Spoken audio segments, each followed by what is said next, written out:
Voy a seguir. Miguel del Fresno, director de Word 2.0. Aquí está ya detrás mío, gracias por llegar.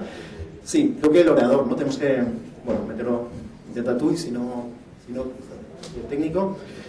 Consultor y senior en marketing y comunicación online, investigación de la reputación online, word of mouth marketing, doctor en sociología, UNED, por UNED, DEA y máster en sociedad, información y el conocimiento. Executive Master en e-business, Instituto de Empresa. MBA, Instituto de Empresa, licenciado en filosofía, en la UCM, autor de etnografía, investigación y análisis social online. UC, director de Word 2.0, profesor universitario, ha sido director de marketing y comunicación, entre otras cosas, de casadelibro.com Casa. Mira, ya está encima todo puesto. Oye, pues muchas gracias por venir y ya todo tuyo, equipo. Buenos días a todos.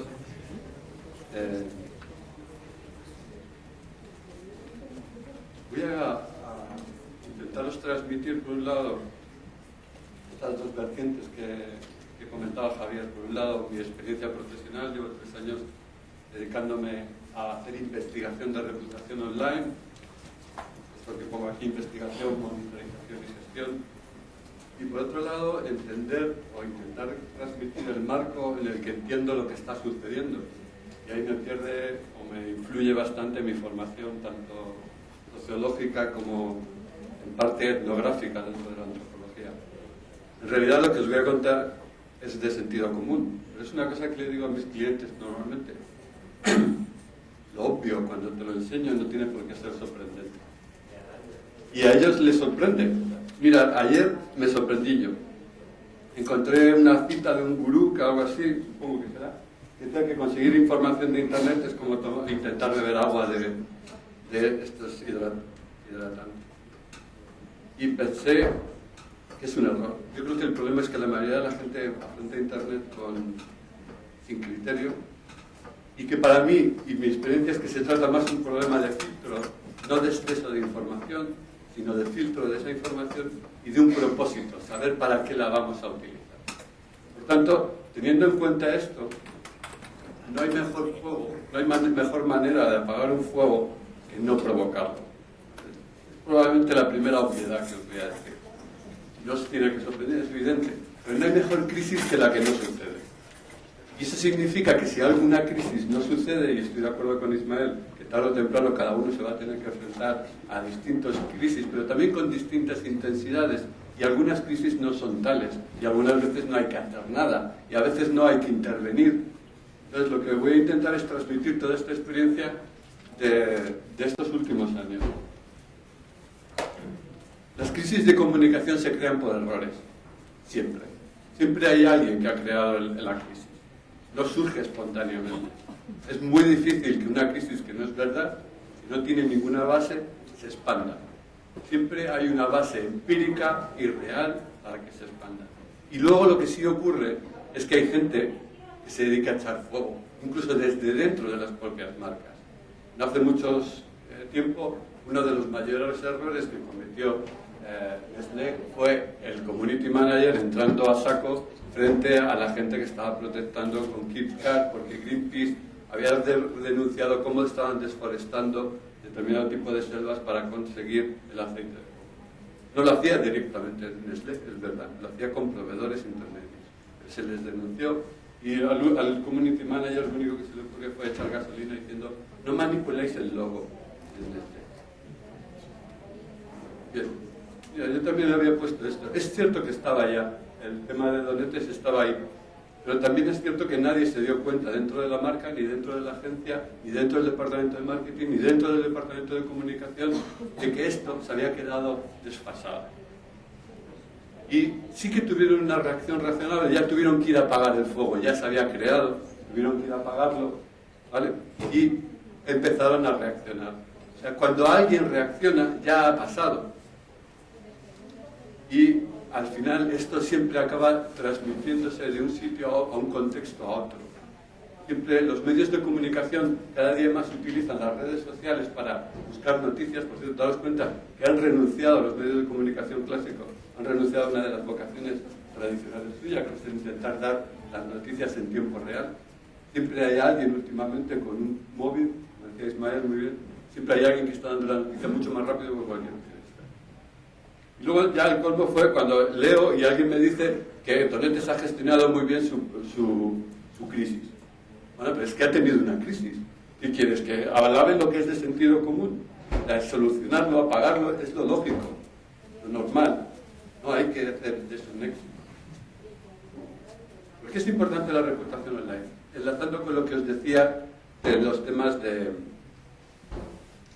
sociología. Tradicionalmente las marcas han utilizado las relaciones públicas y la publicidad para influir en los medios que han influido en las audiencias. Pero estas audiencias siempre nos han tratado como masas, como si fuéramos uniformes.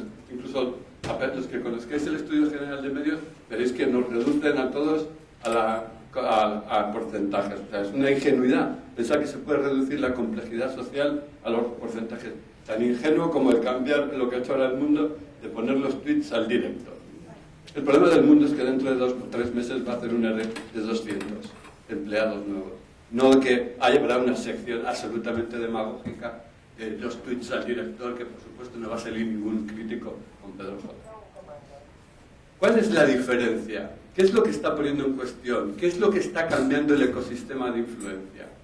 Lo que está cambiando es que por primera vez en la historia de la comunicación, y eso le está doliendo a muchos medios de comunicación y a muchas marcas, y los que hemos sido directores de marketing, tenemos que sentir, o los que trabajáis en marketing y comunicación, tenéis que sentir a diario, es que hemos perdido el control del mensaje. Ya no podemos pontificar, ya no podemos ser dogmáticos, ya no podemos contar bobadas. Pongo un ejemplo de cuando lo que yo llamo el síndrome de un mundo de posibilidades.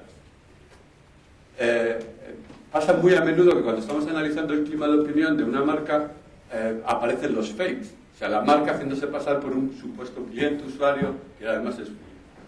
Entonces, lo que se hace es copiar los folletos. Había alguno que decía, hazte con esta tarjeta de fidelización y se abrirá para ti un mundo de posibilidades.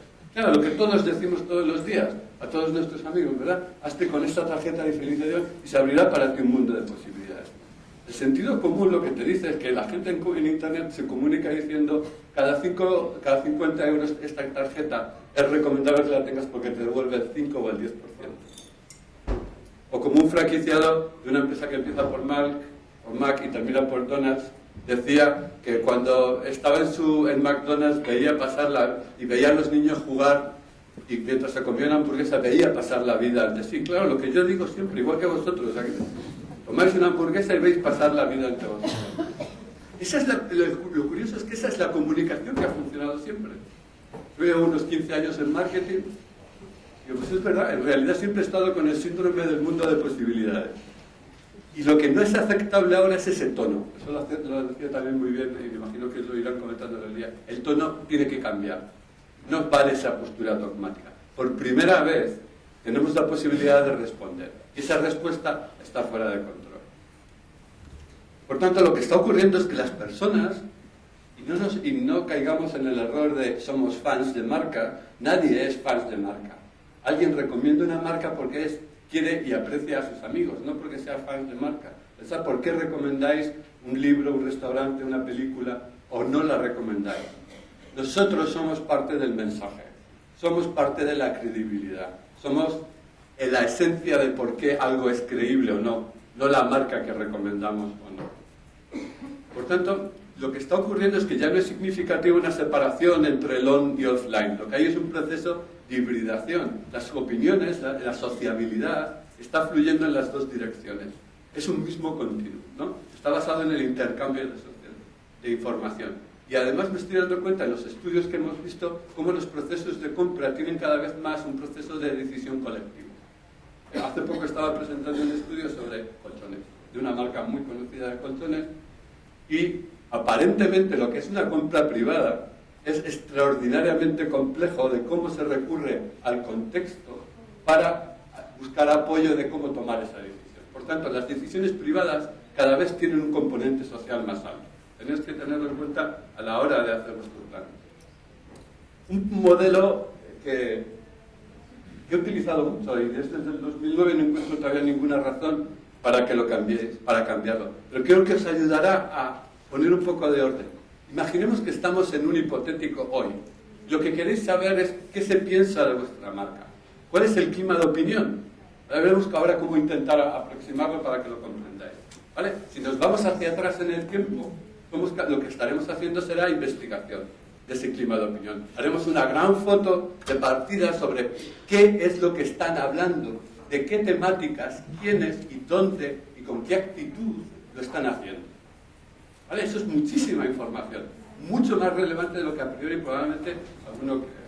¿Por qué? Porque ya es lo mismo del síndrome de posibilidades. Aquí no están hablando de lo que le interesa a la marca, lo que se está hablando cuando hacéis la investigación del clima de opinión es de lo que realmente preocupa, interesa y ocupa la mente de los usuarios alrededor de una temática.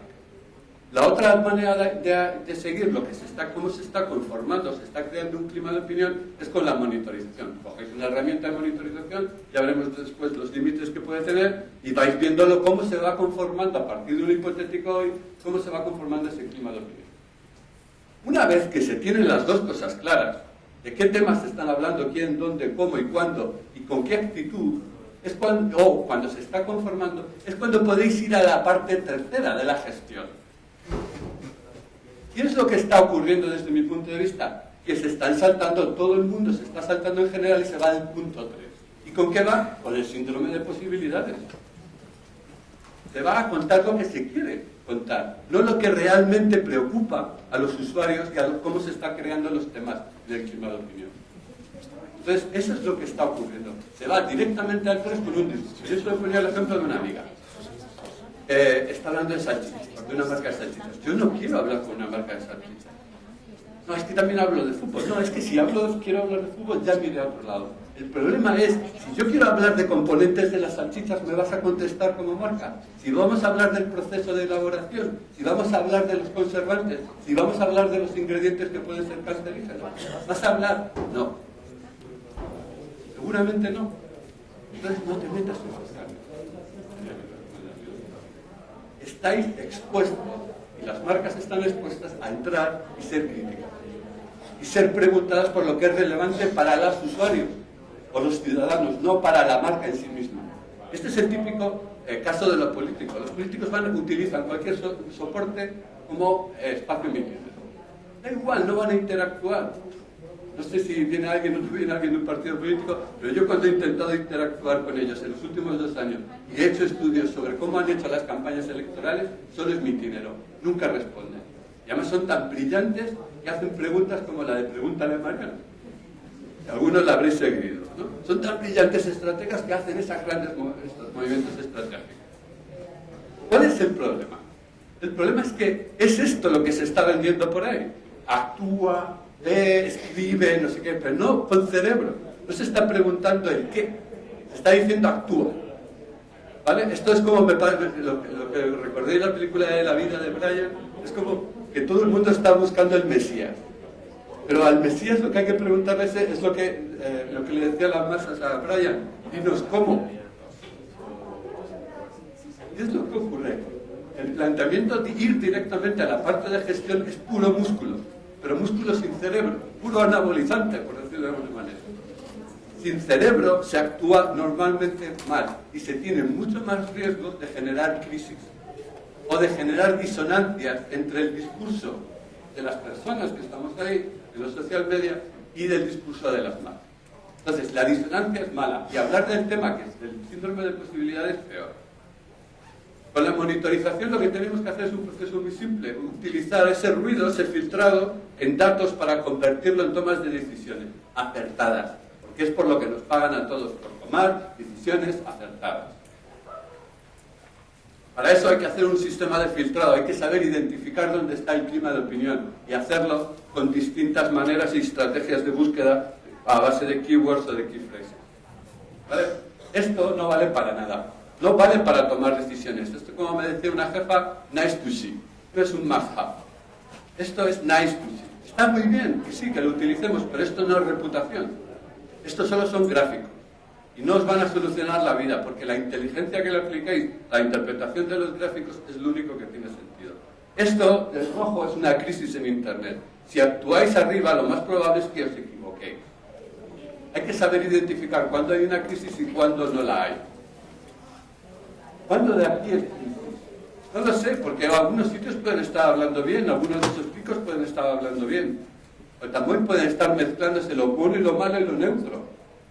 Entonces, por tanto, esto no es una crisis, no es más que un indicador de que ahí tengo que mirar y aplicar inteligencia. Y ninguna tecnología va a sustituir vuestro análisis ni vuestra inteligencia. Google y en realidad todas las herramientas tecnológicas solo son sintácticas. Estoy por jugarme una cena con cualquiera de vosotros que me enseñe una herramienta semántica de verdad y que haga eso que dice que hacen y no lo hace ninguna, el análisis del sentiment automático. Lo único que hace son medios sobre tesauros de adjetivos a los que les han dado un valor y los cruzan con el clima de opinión y hacen una media aproximada. Pero nunca hay nada de verdad semántico. Mirar este tuit que hice hace unos meses. Pongo siempre porque no es razonable. Lo bueno de viajar con Vueling es que además de sano tiene la oportunidad de hacer yoga sin costa adicional.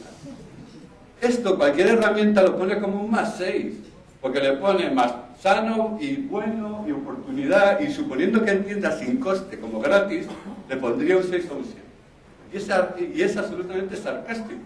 Entonces, no hay ninguna herramienta, y por eso el procesamiento del lenguaje natural es una promesa siempre pospuesta desde los años 80 que vaya a solucionar la parte semántica.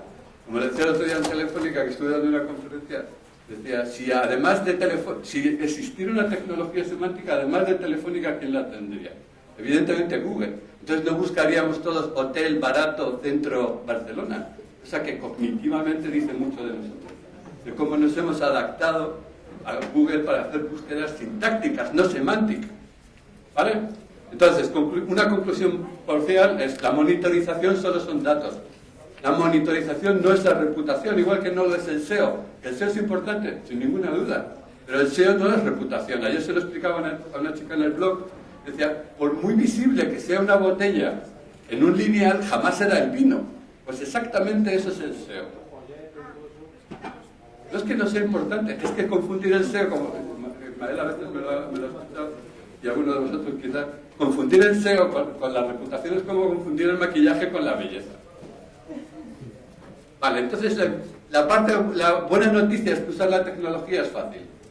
Ahora lo que hay que hacer es, una vez extraído ese clima de opinión alrededor de mi banca, ¿cómo identifico todo eso que os estoy diciendo? Temáticas, personas, medios donde se está opinando, porque se está creando en cualquier lado. Por eso hace falta un doble proceso. Hay que hacer un análisis cuantitativo para dimensionarlo y hay que hacer un análisis cualitativo. Porque si no, no vamos a entender lo que está sucediendo ahí. ¿Para qué? Para generar insights. Y esos insights nos tienen que ayudar a tomar decisiones correctas. Para los que hayáis hecho investigación, para mí el clima de opinión online es una especie de megafono. Y de la investigación no salen más que mejoras incrementales, no salen innovaciones radicales. El iPhone no salió de un focus group, sale de mentes disruptivas. Pero aquí lo bueno es que los usuarios, los potenciales usuarios, los clientes de las marcas están diciendo qué puntos de contacto han tenido con las marcas y con cuáles ha funcionado y con cuáles no. Y lo están diciendo de forma gratis, espontánea. Evidentemente yo a los clientes les cobro por procesar esa información, ¿no? Primero, para mí que es importante saber lo que es una opinión y qué no es una opinión valorativa. Si alguien dice ir al banco, pues no tiene ningún valor, no lo analizo. Pero si alguien dice no me atendía, olía mal la tienda, son reales, ¿eh? No me ofrece confianza, siempre recomiendo, entonces eso es analizable. ¿Qué más hay que hacer? Segmentar a las tipologías de opinantes. Apóstoles, neutrales, detractores. Incluso la detracción o la crítica se puede segmentar en dos. La crítica que es bien entendida y la puedes convertir en una posible mejora. Yo cuando le decía a una cadena de perfumería que una de las conclusiones es que sus tiendas parecían desordenadas, no le estoy diciendo que su tienda esté desordenada, sino que es percibida como desordenada. Y eso le tiene que hacer pensar para reflexionar cómo tiene diseñada la experiencia de uso en el punto de venta. Podría contar muchos casos, pero creo que no voy a tener demasiado tiempo. La crítica se genera offline. El 90% de las frustraciones que se van a contar al online vienen de problemas offline. 90%. Llevo 3 años haciendo estudios. Y el mensaje siempre es el mismo. Pérdida de confianza y abandono de la marca. ¿Dónde se crea esto? Ya no es en un blog o en un foro, en cualquier sitio. Cuando estaba en casadelibro.com, en el equipo que estábamos montando en el 2001, había un foro de debate sobre literatura y que era mi jefe decidió cerrarlo. No me ahora cuento por qué, pero yo estaba convencido de que no era buena idea cerrarlo. ¿Sabéis lo que hizo la gente? La gente se fue a opinar a las fichas del producto. El sitio más hostil que había en el 2001 en un site de e-commerce eran las fichas del producto. Y allí iba. Por tanto, el clima de opinión, como decía antes Ismael, no lo puedes controlar, fluye. Lo que sí tienes que saber es dónde está. Alguien de una empresa de videojuegos me decía que opinaban sobre sus videojuegos en un site de Facebook, pero que él quería que estuvieran en su site. Bueno, ¿y qué más te da? Lo importante es que sepas lo que están diciendo, qué ideas te están lanzando, aunque sean críticas, porque hay dos tipos de crítica. La crítica que puedes convertir en algo positivo y la crítica que solo va a hacerte daño. Las que puedes convertir, si eres inteligente, en algo positivo, las puedes valorizar, y las que van a hacerte daño porque están muy enfadados, pues esas hay que dejarlas un poco aparte. Hay que diferenciar que no todos los medios son igual de importantes, no todo el mundo tiene la misma potencialidad para influir ni la misma audiencia. Hay que identificar también qué tipologías de opiniones, sobre qué tipos de opiniones se está hablando. Y al mismo tiempo, cómo se nombra. Por ejemplo, es muy interesante las temáticas.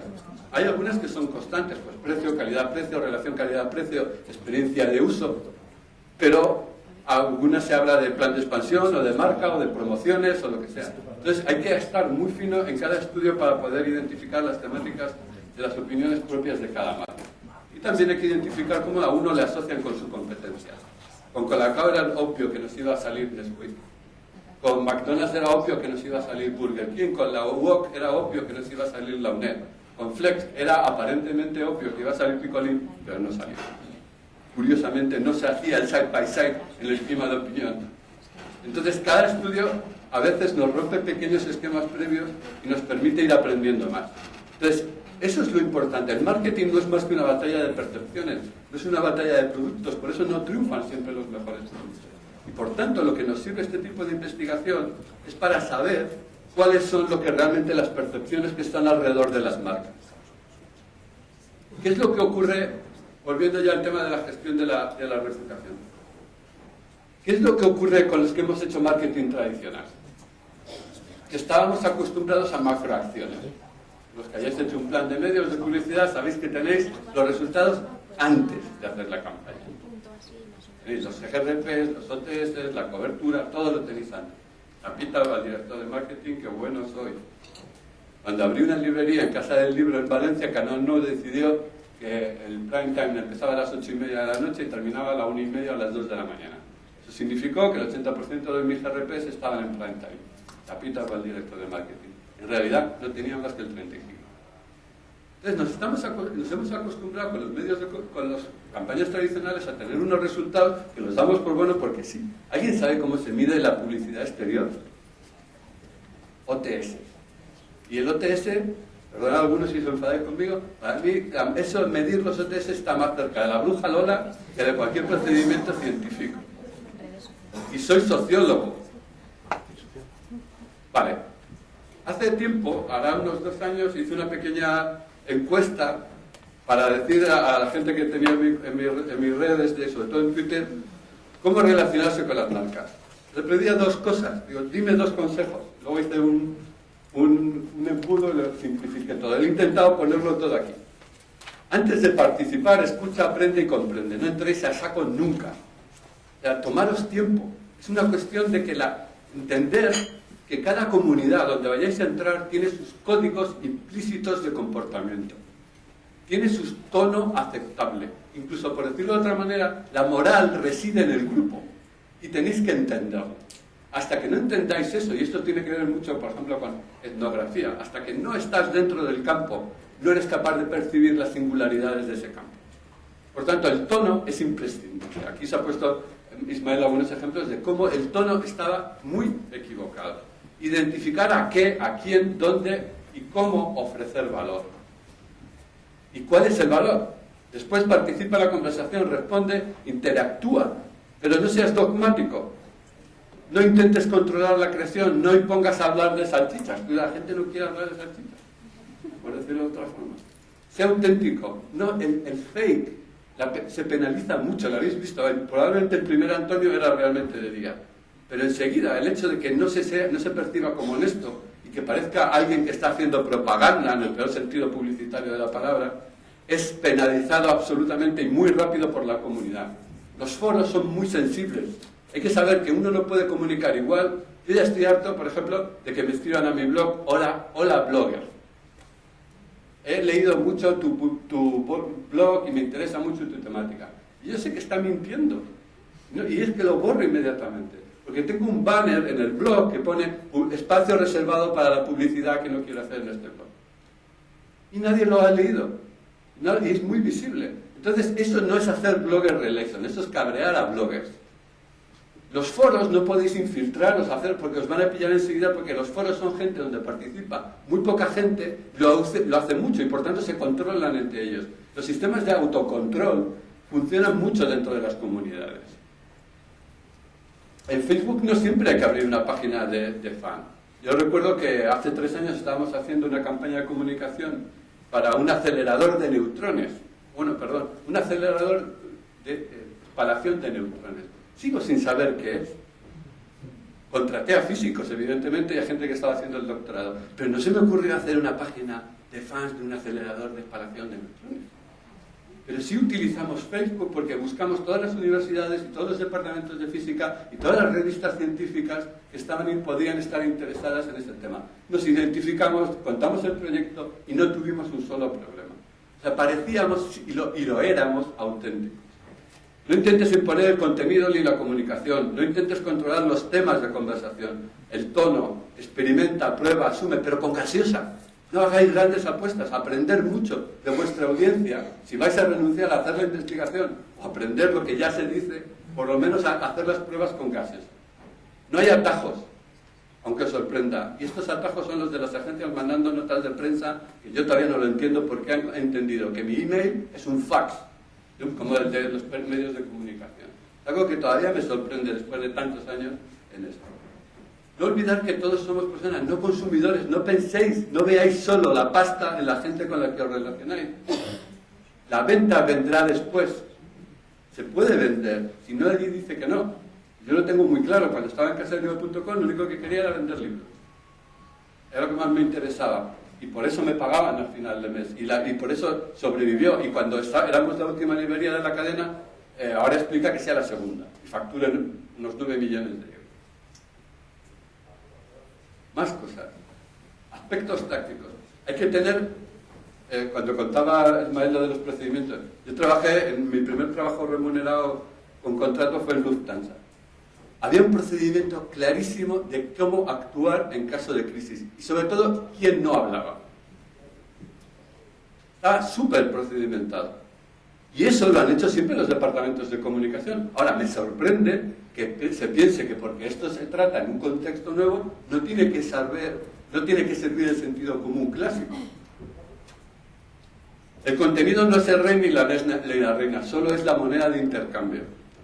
No hay que sobrereaccionar. O sea, el mayor peligro de los community managers, y perdonad los que os dedicáis a eso, es convertirlos en alguien que echa gasolina. Yo le he enseñado a clientes dónde se habla mal de ellos y no han hecho nada. Porque además hay determinados temas donde no hay que hablar. De sexo, de política, de religión. Hay muchas cosas de las que no hay que hablar. Que no hay que entrar en la conversación.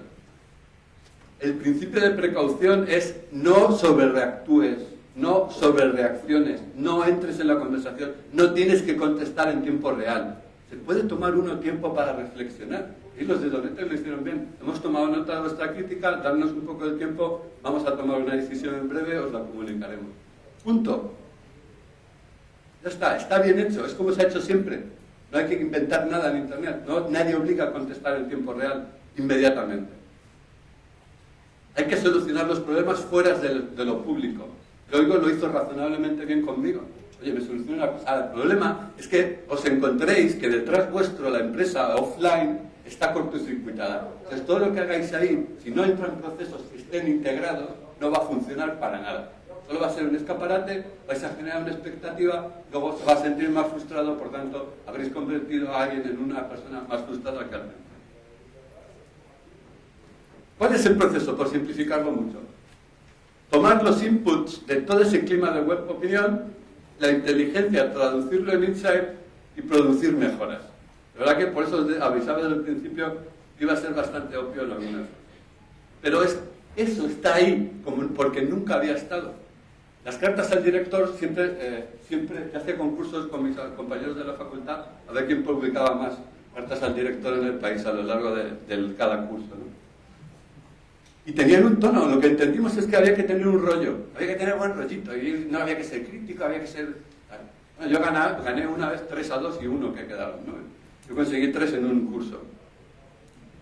Y algo, ¿no? Entonces, eso es la diferencia, que estos inputs no están controlados, no están esperando que los escuchéis necesariamente.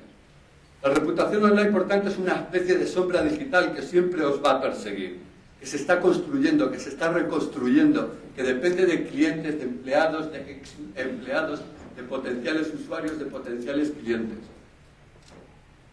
Y sobre todo la recomendación, no sé si recordáis, volviendo a esto, lo del Frente Popular de Judea. No sé si es un chiste demasiado generacional, pero ellos estaban en contra de todo lo que habían hecho los romanos, ¿no? Y decían, bueno, sí, pero hicieron el alcantarillado, ¿vale? Pero estábamos en contra de los romanos, aunque hicieron el alcantarillado, bueno, pero también hicieron las obras públicas y la ley y el código civil y tal. Bueno, pues en realidad lo que hay que hacer es coger todo lo que sabemos del marketing de siempre, de la comunidad, de la comunicación, de sentido común, y intentar solamente aplicarlo con sentido común, con lógica, sin sobrereaccionar y con el mayor cuidado y el mejor tono posible en el nuevo contexto que son la web 2.0 y los social media. Pues nada más que eso, muchísimas gracias.